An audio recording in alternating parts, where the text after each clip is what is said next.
Hey everybody, Sneaky Narcotic back at it again with another YouTube video. Before I get in the video, guys, please like, Hey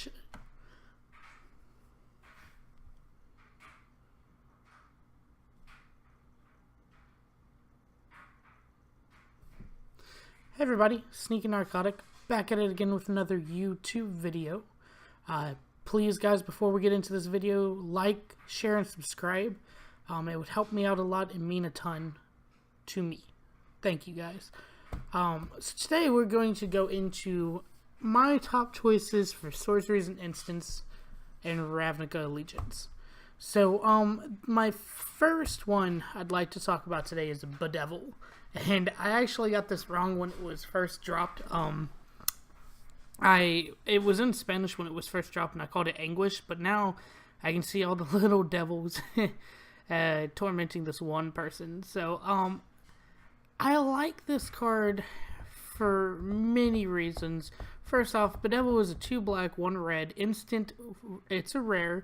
Destroy target artifact, creature, or planeswalker. The flavor text says it's easy to get taken in by the spectacle to enjoy a bit of naughty amusement, but make no mistake, the Cult of Rakdos is a danger. Tajik. So, the cards this reminds me of, the first one I'd like to talk about is Vraska's Contempt.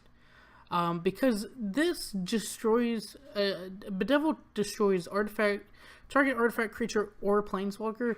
Vraska's Contempt did something very similar. It was one of the top cards to use against when you're using a control build, because it would exile target creature or planeswalker, and that exile was powerful. Granted, with Bedevil you do not have it, but really what was more powerful is having the ability to target not just a creature or not just a planeswalker, but both. And with Bedevil, you not only get creature and planeswalker, you get an artifact to go with it. Granted, at the moment I'm not seeing too many artifacts, although I'm sure they'll become more prominent in the new, either in the new standard that will happen next weekend, or in the standard that will happen in September after the third set from Ravnica comes out. The other card this reminded me of is also from Ravnica Allegiance. It's Mortify. 1 generic, 1 white, 1 black, instant. Destroy target creature or enchantment. Again, it's just a card that is an instant and destroys something, but it destroys more than just a target type.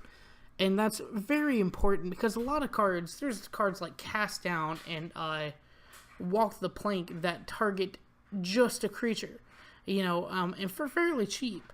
But these cards are still, like, it's not hard to have 3 mana stay open in the later game, or just to keep the 3 mana open in the beginning to make sure that you lock them out early if that's your plan to go mid-range. And Vraska's Contempt was a little harder to get off because of that 4 mana. You would see some people kind of fizzle out if their deck just was not playing right that night, and they wouldn't be able to get to their 4th mana, but most of the time, you can even keep a 3 mana hand depending on your land count. It is not uncommon, but I've never seen anybody really keep a 4 land hand. So, just saying, it's probably going to be more viable than just a Vraska's Contempt. And just to bring this out there, you could play a Mardu deck, Mardu Control, and play all 3 of these cards. Just putting it out there. The next card I want to talk about is Kaya's Wrath. 2 white, 2 black, sorcery, destroy all creatures. You gain life equal to the number of creatures you control that were destroyed this way. Flavor text reads, Tessa convened the meeting of the Obzedat. Kaya ended it. So, what's interesting about this is that every single time that I heard about this card, it was referred to as the new Damnation. And Damnation was a sorcery that was 2 generic, 2 black, destroy all creatures that can't be regenerated. Regeneration is not really a thing now. in Standard. I guess, if you were trying to play Kaya's Wrath in Commander, you might have to worry about regeneration, although granted, and even in Commander, I haven't seen regeneration a lot. Maybe 1 or 2 cards tops in a deck that's about grave recursion. So I thought this was really cool because not only does it destroy all creatures, it also gains you some life. So, like, if you were playing a token build and you're like, well, man, at least I have to board wipe, but at least I gain some life for board wiping all these creatures that I've spent a long time building up. The current card in Standard that you see a lot for board clearing is Cleansing Nova, and it, in fact, is in white as well.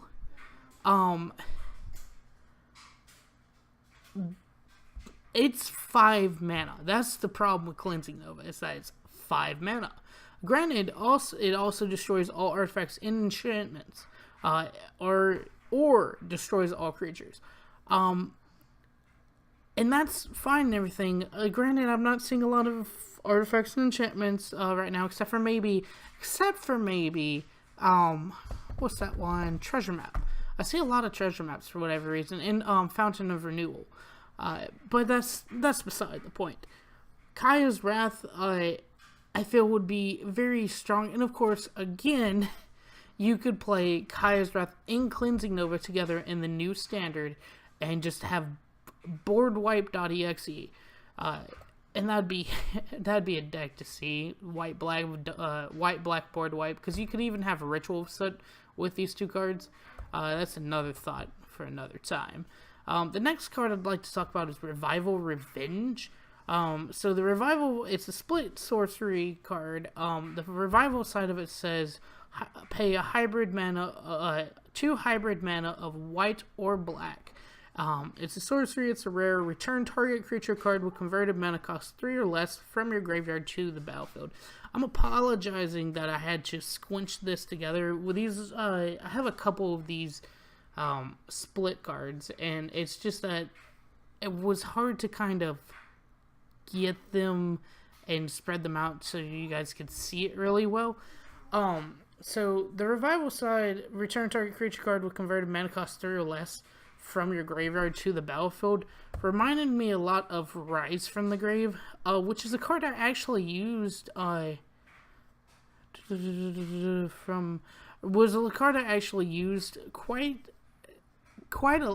the bit. And in fact, I wish I would have put this card up here now that I'm thinking about it. It kind of reminds me of Recollect, which is 3 mana, I want to say, and is used a lot in Golgari. And in fact, it would be an even better Recollect because it would bring it straight to the battlefield instead of into your hand like Recollect does. Revenge, on the other side, says 4 generic mana, 1 white, 1 black, sorcery, rare, double your life total, target opponent loses half their life, rounded up. So, this reminded me a lot of Torgar, Famine Incarnate. He would take target players' life total to half of their starting life total. And the reason it reminded me of that a lot is that there's not a lot of cards that do this, that double your life, or in fact, there are no cards that double your life. I double checked on the card database before this. I typed in double your life total, and no card showed up. So if you know of a card, let me know, because Wizards might have lied to me. But the other side, target opponent loses half their life, rounded up. There's one other card that I know for a fact, and that's this Wizard Pirate. I forget exactly what the card's name is, but it's either a Wizard Pirate or an Orc Pirate. But it basically says each player loses a third of their life, and other than Torgar, and I saw that played a little bit. I played personally with Torgar a little bit. Torgar Thud, Saffron Olive did a video on Torgar Thud, and that was really interesting. But being able to get such an advantage, doubling your life total. If you have at least 10, you're back up to your your beginning life total of 20 in standard. The other side of that, target opponent loses half their life rounded up. So if an opponent's life is at 10, it would go down to 5. If it's at 20, it would go down to 10. The higher up, the more life they lose. And that even becomes really viable in Standard, because in Standard, there are cards that would say something along the lines of, okay, for instance, double your life total. There's cards that say when you gain life, opponent loses that amount of life. Or an opponent loses the amount. Sanguine Bond says, I think, an opponent loses the amount of life. Or one per time you gain life, I think, is what Sanguine Bond is. I think of things when I make these videos, and I think of things before I make these videos. This is something I wish I would have put on here for you guys. But that makes this card really good. In fact, hold on a second. I'm going to really, really go into depth if Sanguine Bond does exactly what I think it does. Sanguine Bond. Images. Whenever you gain life, target opponent loses that much life. Okay, so if you double your life total, and doubling your life total for the technical well-being of Magic, let's say that you're a total noob or 2 years old, doubling your life total means you gained life. So if you gained, and of course I'm thinking more towards Standard when I talk about Sanguine Bond, because that's a card you see a lot in Standard. When you see Sanguine Bond down and you say double your life total, granted you have to choose one opponent, and he would lose all of that life total. So let me double check that too. Target opponent loses that much life. Yeah, target opponent. So you can double your life total from 20 to 40, and that would be a total gain of 20. You could target an opponent in, say, let's say opponent 2 loses half their life rounded up, and then opponent 3 Sanguine Bond would hit them. Or you could even say, because this card, you get to play your own triggers, okay? If you gain the life, and then have an opponent lose... In fact, oh my gosh, I'm so sorry, guys. I'm just now thinking about this. If you gain your life total, if you double it up from 20 to 40, and you hit an opponent for the second part that was at 40 life, and bring them down to 20... and then you gained that life while having Sanguine Bond out, you could deal the rest of their life total from Sanguine Bond and just kill them in one turn with a single combo of a Sanguine Bond and a Revenge. That's how powerful this card can be. And so I really enjoy this card. When they put it out, I loved it. I know it's a little hard to see here. Let me get my mouse out. That's Kaya right there, and I think that's one of the Obsadov, which was, I think, who used to be in charge of Orzhov last rotation. I'm a little rusty on my Ravnica history here, but she looks like she's about to kick their butt. So let's go into the next card, Repudiate and Replicate. Another split card.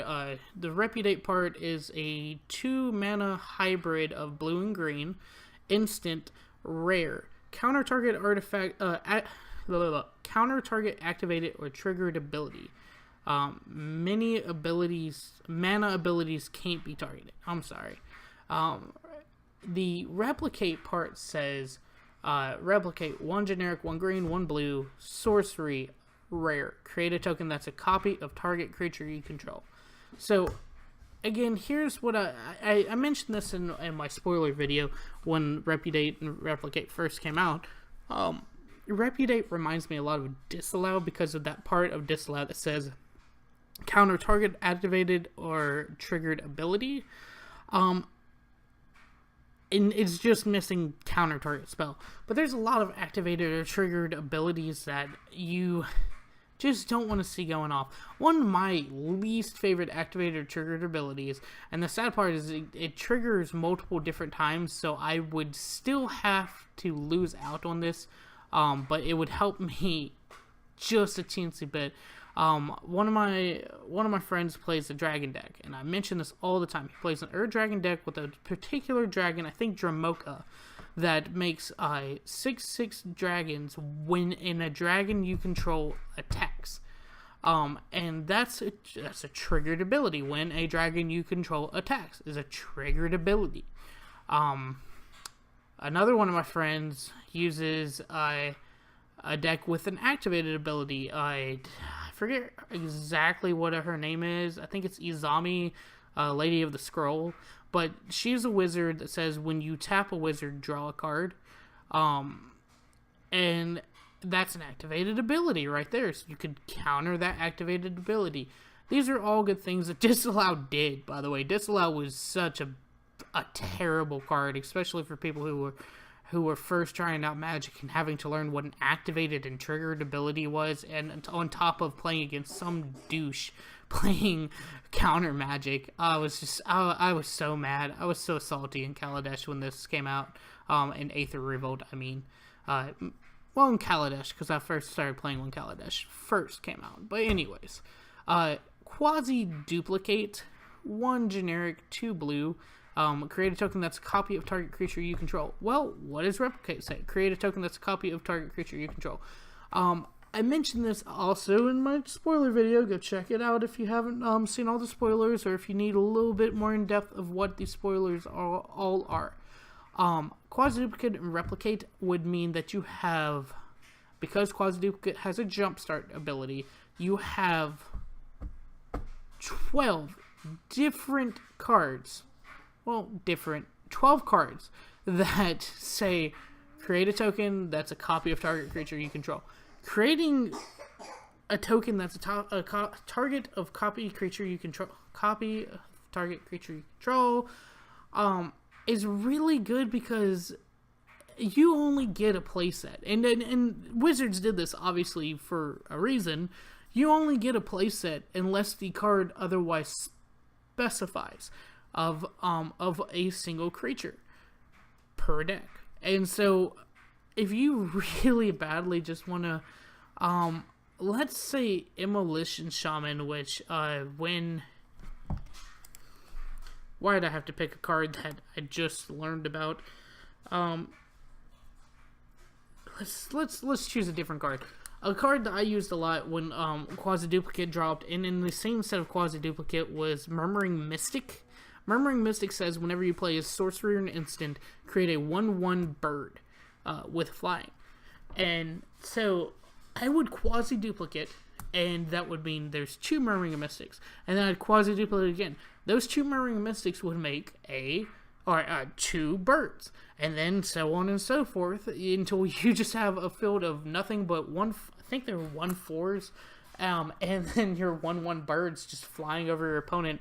And it was so annoying to your opponent because they were like, really? He's killing me with the one actual Murmuring Mystic and just playing Quasi-Duplicate over and over again because of the jumpstart. Well, Replicate, now it doesn't have the jumpstart part, but it does have Repudiate, and so it's still really good. Still kind of on par with Quasi-Duplicate. Granted, you also have to be playing a green because it is a green, it's not a hybrid. A green and a blue and a generic. So I enjoy it. I think I will be playing a Quasi-Duplicate and Replicate deck. Here is another card that I just thought was a little crazy, okay? Mass Manipulation is mana cost of XX and 4 blue. Gain control of X target creatures and or planeswalkers. That's crazy. The flavor text reads, those who cross the Dimir find enemies everywhere they turn. So the reason I thought this card was really crazy is because there's these 2 cards that I saw at least a little bit of play with. In Bolus's Clutches was in an Omniscience deck recently. And they're just mind control cards, is what they are. but they, take control of target creature and or planeswalker an opponent controls. This is really good in Commander because, normally in a Commander game you have 3 opponents. So if you were to pay 10 mana, you could take all of their commanders. That's just to help you out. 3x and 3x is 6, and then 4, so that's 10. So you could take all of their commanders and just keep their commanders. Never let them have their commanders back. That's why you play a mind control card in Commander, is to never let them have their commanders back, because technically it didn't leave the battlefield, and for commanders to go back into the command zone, they have to go into exile, go back to their hand, or go back to their library or to the graveyard. And since it didn't leave the battlefield, well, it does. You have their commander for now. They're going to have to figure out how to kill their own commander. And a lot of times, I would say more than 50% of the time, a commander deck is played around its commander. So for you to be able to do that, that's crazy to me. Mass manipulation. In Standard, this is a little more difficult. I would suggest it would go into a ramping deck.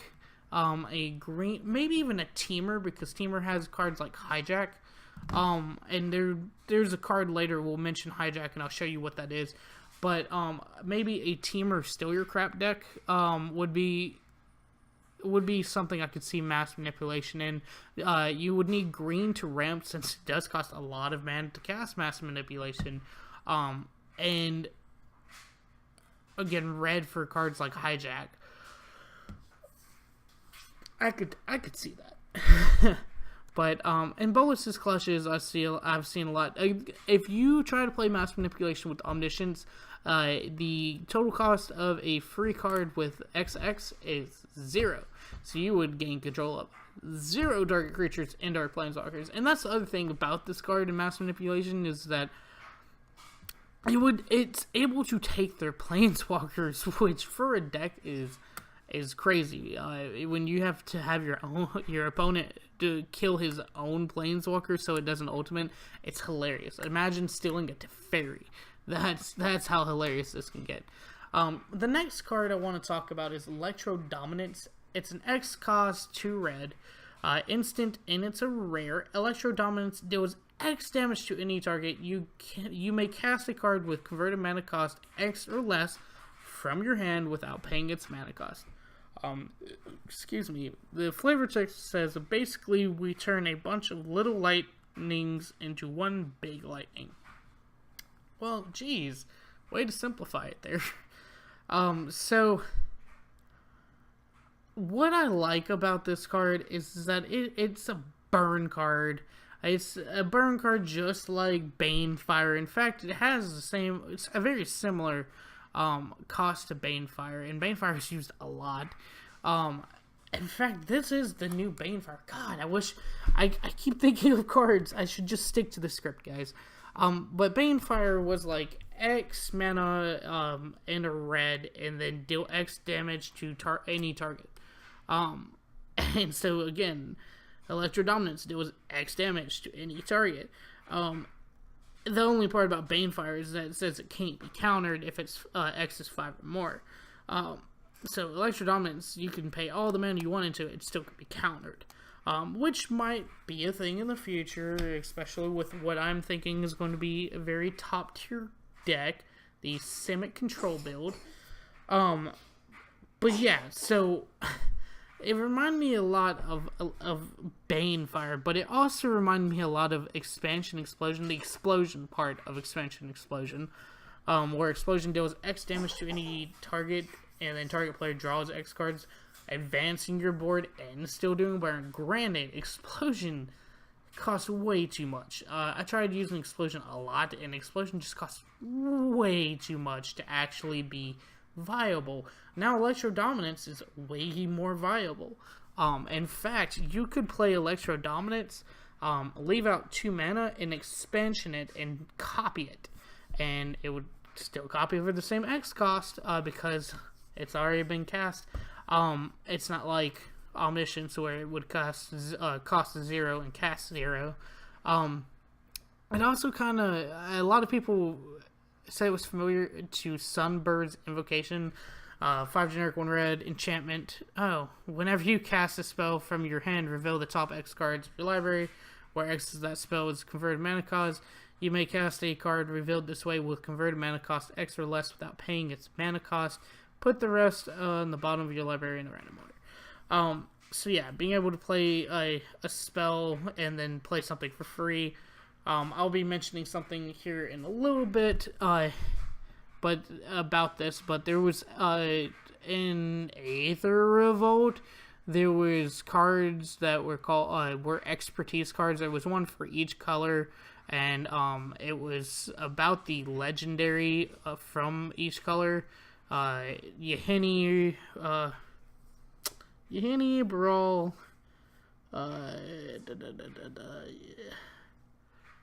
Karazev, SRAM, and I think Rishkar were the 5 different legendaries, and that all had an expertise. So it would be like SRAM's expertise, Rishkar's expertise. And those would let you also cast a card for free with a converted mana cost of blah or less. Here's my next card, and again, I just feel like Electrodominance is going to be such a good card just for the Banefire effect alone. But here's my next card. Biogenic Upgrade, 4 generic, 2 green, sorcery, uncommon. Distribute 3 +1/+1 counters among 1, 2, or 3 target creatures, then double the number of +1/+1 counters on each of those creatures. So why I think this is really good is because there is a new deck coming up soon called Simic Ascendancy, the deck. And so Simic Ascendancy is an alternate win con deck. At the beginning of your upkeep, if Simic Ascendancy has 20 or more growth counters on it, you win the game. It gets growth counters for each +1/+1 counter you put on a creature. So here's the thought. Biogenic Upgrade is 6 mana. Distribute 3 +1/+1 counters amongst 1, 2, or 3 target creatures. So let's imagine you put 3 +1/+1 counters on 3 different creatures, then double the number of creatures of +1/+1 counters on each of those creatures. By itself, it just did 6. Even if you put it on 1, it still does 6 growth counters, 6 +1/+1 counters, and that's 20 is 3 times 6 with some decimal points behind it. Let's do actual math here. Divided by 6, 3.333. So a full playset of Biogenic Upgrade with just creatures in it will do it.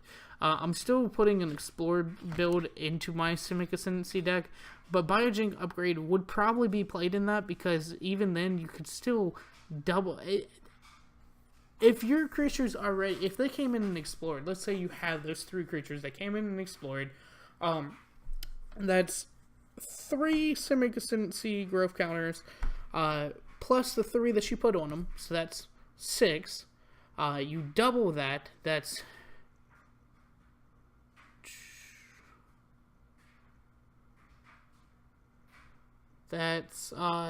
6 more. So that would be 12 growth counters of Simic Ascendancy. You'd need 8 more. I just think that the Simic Ascendancy deck is going to be very, very good. A card that I reminded me of a little bit in Commander, this is in the Atraxa deck from Commander Anthology Volume 2, is Varol of the Whole Clade. My friend used this to make the biggest creature I've ever seen. He stopped doubling the amount of counters on it after it became a 96, but he could have kept going all the way to like 500 if we wanted to count. He got tired of counting, and obviously after 96 +1/+1 counters on a creature, you aren't counting anymore. And you're not representing that with dice. So it doubles the number of each kind of counter on target artifact, creature, or land. So it doubles it as well. And so I like it. I again wish that the Simic build would bring back Proliferate, but I still like what they're doing, just because they have some consistency in there. The next card I want to talk about is Emergency Powers. Emergency Powers is 5 generic, 1 white, 1 blue, instant, a mythic rare. Each player shuffles their hand in graveyard into their library, then draws 7 cards, exile Emergency Powers. Denim. If you cast a spell during your main phase, you may put a permanent card with converted mana cost 7 or less from your hand onto the battlefield. Before I get started analyzing this card, I am a player. I am not a judge. I don't have my judge license. When I go to a local game store, I cannot judge. I normally use my local game store owner who can judge per wizard law. So, looking at this card, first off, the first part, let's just imagine the denim didn't exist. Each player shuffles their hand in graveyard into their library, then draw 7 cards, exile Emergency Powers. Basically restart the game. Other than the permanents that are on the field, restart the game. And I do like that because it's like a fresh start, just a refill. Even if you have Emergency Powers came out, I would play this. By the way, I would play this at the end of your opponent's turn, so that way you get the most effect out of it. Even with the addendum, you still get the most effect out of it. Now, the addendum part comes in, and you can cast this spell during your main phase. You may put a permanent card with converted mana cost 7 or less from your hand onto the battlefield. So this is the part that gets me, because when I read this card, normally how Wizards does it is you read from top to bottom, left to right. And that's how the effects resolve. So the first part would resolve, you'd have 7 new cards in your hand, and then your addendum would set in, and you put in a permanent card from your new hand with mana cost 7 or less on the battlefield, is what I believe. I don't believe it happens before you refill your hand. And that's a really good effect too. I mean, it's really good, but the real problem with the addendum is that 7 drop better be worth it, dude. Because you just set up your opponent to have 7 cards in their hand. If they're a green deck, they just refilled their hand with cards they can play more than likely. So yeah, I like it. It reminds me of memory, of the memory part of commit to memory that I use a lot in Commander to refill my deck when my win con got flushed out into the graveyard. It just, recycles my deck, basically. The thing that gets me is that Emergency Powers, if you have 2 in your deck, you can just... No, okay, excuse me. Exile Emergency Powers. I was about to say, because the aftermath part of memory is what was getting me too. So, if you didn't have to exile Emergency Powers or memory, you could just make a constant cycle of playing Emergency Powers, putting it into your graveyard. Then, when you're kind of out of cards, Emergency Powers. And then just a constant cycle of Emergency Powers. So, I do like this. It reminded me of one more card with that whole... And here's what I was talking about with the expertise. This is Baral's expertise. Card that I still use to this day, even in Commander.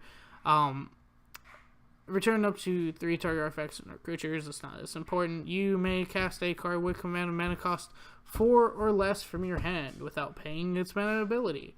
With Baral's expertise, you're paying 5 to tempo back cards and then getting a free 4 cost or less.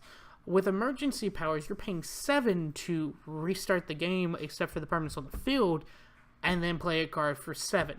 So you're not really losing out with Emergency Powers on addendum. I still don't know if I'd really use it that much on the addendum part. Next card, Absorb. I'm not going to really spend too much on this. Absorb is a really good card. I like it because of what it is. It's Absorb. It's 1 white, 2 blue, instant, rare. Counter target spell, you gain 3 life. The flavor text reads, in your misguided attempt to subvert the law, you have eloquently explained why the law must exist. Very Azorius-esque. I like it because you counter a spell and you get more than just countering the spell. I mean, cancel itself is a card very similar to this. Instead of 1 generic, you pay 1 white. That's the only difference. And then that's the difference of gaining 3 life. Oh, excuse me. I always compare all my counter spells to cancel because I consider it the most basic counter spell. It counters a spell, has no downsides, and is 3 mana. That is normally how the going rate and the going ability of a counter spell. It kind of is a counter spell with Revitalize, except for the draw a card part of Revitalize is out. Gaining that 3 life, and Revitalize is a card that's used a lot. Not really. Some people use it for the draw a card part, but a lot of people use it for that gaining a life part too. It also this is a deck I think would also do very, very well. Is Bant control. Previously I talked about, having Cleansing Nova as your board wipe. Bant control could have Cleansing Nova, Frilled Mystic as the only creature in it, and Absorb to make sure that you're having a life total worth having, and then a couple of other just counter spells or things of that nature. And ramp, it could have ramp because it's in green, of course.